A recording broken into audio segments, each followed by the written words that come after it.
Welcome to this edition of the Purity Post, a short video blog to help you understand and apply biblical truth regarding sexuality.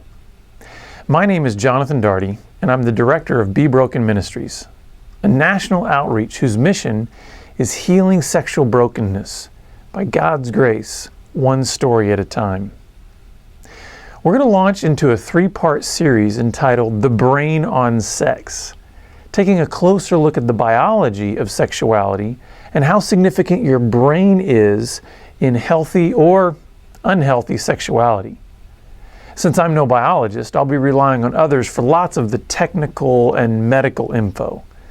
We'll also see how God, as the creator of sex, meant this activity to be a picture of the depth of intimacy and pleasure He desires us to have with Him. Your brain is your largest sex organ. It's the central processor of your entire body, including your sexuality. So every sensation you feel is ultimately occurring between your ears. But what's happening in your brain when you feel sensations of pleasure? Well, there are three primary chemicals in your brain that are strongly connected to sexuality: dopamine, oxytocin, and vasopressin. Dopamine is the chemical that produces good feelings. Oxytocin, usually most active in women, is a hormone that promotes a feeling of connection or bonding.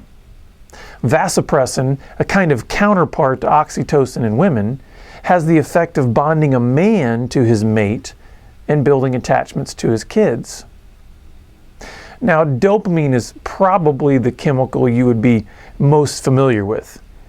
It's almost like a reward shot to the brain. So when we do something exciting, dopamine is pumped into the brain and creates a feeling of pleasure and happiness. Sex just happens to be one of the most powerful generators of this dopamine release.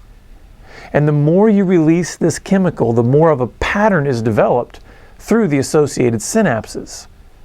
As those patterns strengthen, any other infrequent patterns weaken. It's almost as if the brain is like a muscle. It can be shaped, it can be strengthened, it can be weakened, literally changed in accordance with how it's used. But it's only functioning as God designed it. If one develops a sexual addiction and is constantly flooding their brain with dopamine by engaging in repeated sexual behaviors that diminishes quality of life, dopamine isn't at fault. It's simply doing what it was designed to do, to fire off when told to do so. Now, this is an important thing to note as we move forward in this series.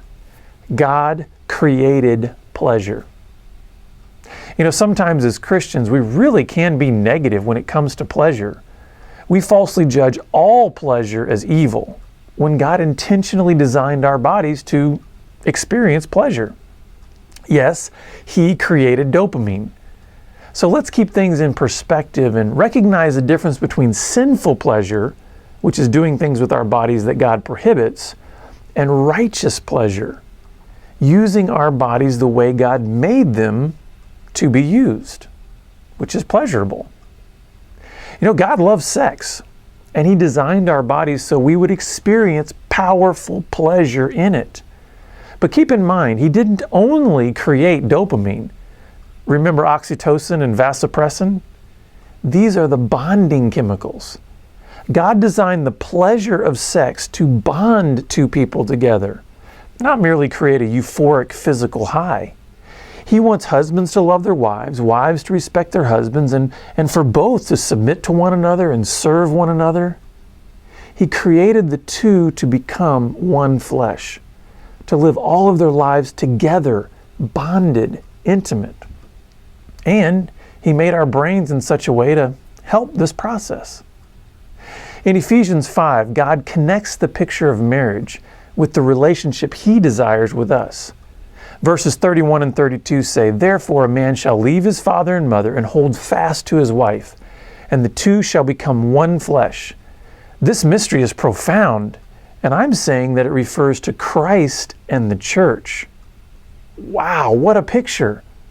The creator of everything wants to be so closely connected to us, just like a husband and wife. I believe this means he even wants our brains to respond to him like they would to our spouse, flooding with pleasure and cementing our bond to him. He loves us that much. Be careful of making pleasure an enemy. It's not. Satan is the enemy, and he wants to get you in a sinful pleasure rut, only experiencing a reward high when using your body outside of God's design for it. But God has wonderfully made you, even giving your brain the ability to heal and reform as you learn to stay within his boundaries. Then pleasure becomes even greater when experienced in the way God intended it. Thanks for watching this edition of the Purity Post. If you'd like more resources, please visit BeBroken.com or call our toll-free number at 1-800-49-PURITY. Keep pressing on.